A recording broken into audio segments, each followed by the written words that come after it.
Okay, so I thought this outside the box was an interesting way to look at the structural and chemical features that tannins or flavonoids in general can have, and why not taking consideration about color stability from other industries when we are making wine in order to make ourselves even more open-minded to some new solutions for cap management or barrel aging. So to wrap up before inviting more practitioners on stage, what did we come up to today in terms of conclusion? Well, in the future, first of all, I think it's quite established that just like we use bloom, just like we use set and veraison in order to pace the different stages at which maturity unfolds, the end of sugar loading is, to me, another reference stage that's going to be more and more important to monitor, considering the effect of heat on the timing of ripening. So if we want to be a little bit better at having a good discrimination between earlier and earlier ripening profile amongst different years or amongst different blocks, we need to have more time markers of the chemical maturation pace. And end of sugar loading is one of those new index that we can use.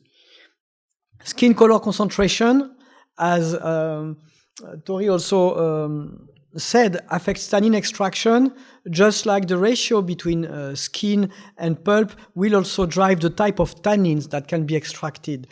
So this is something also new because it makes us rethink the simple assumption according to which smaller berry size will lead to denser wines or more tannin wines. Actually, it's a little bit more complex since the ratio between berry volume and berry skin is affecting the selectivity of what's going to be extracted. So I think that's important to keep in mind. And if higher temperature becomes the norm, whether it's a before veraison or after veraison or during sugar loading, we should anyway expect more puzzling harvest window to position. We should expect a greater decoupling between technological maturity, that is the sugar loading or the acidity, and the phenolic maturity. So the questions in terms of management will be, are we trying to grow grape for maximum berry volume, for yield? In which case, it will be very relevant to monitor tightly technological maturity and sugar loading and harvest as soon as we hit the peak berry volume, not caring so much about phenolics.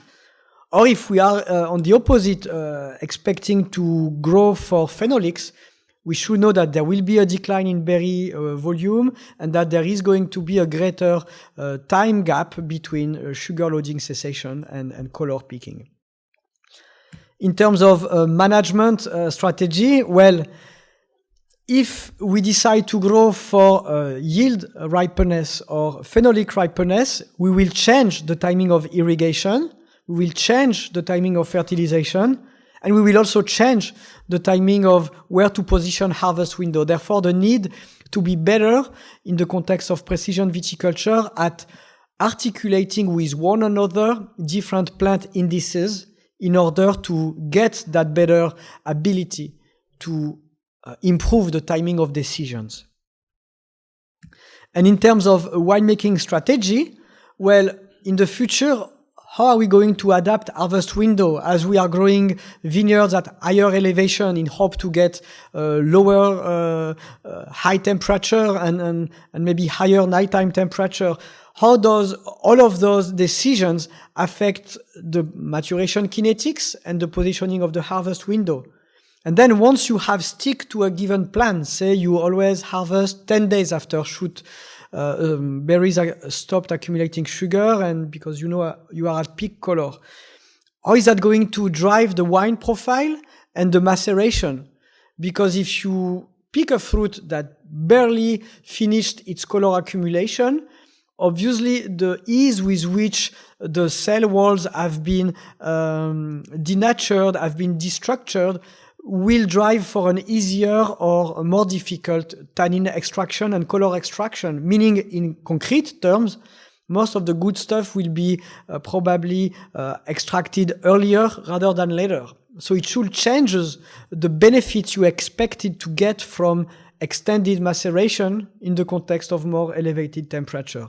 So those are all questions that hopefully we will get insights from with our panelists. But before our panelist came on stage, I wanted to invite Byron Kosugi to give his practitioner's take on this season.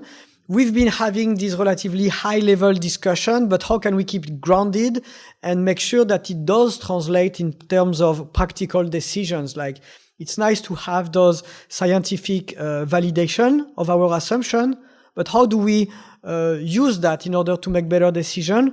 Hopefully, Byron and the panelists will be able to help us. So, Byron, thank you for being here today, and we welcome you.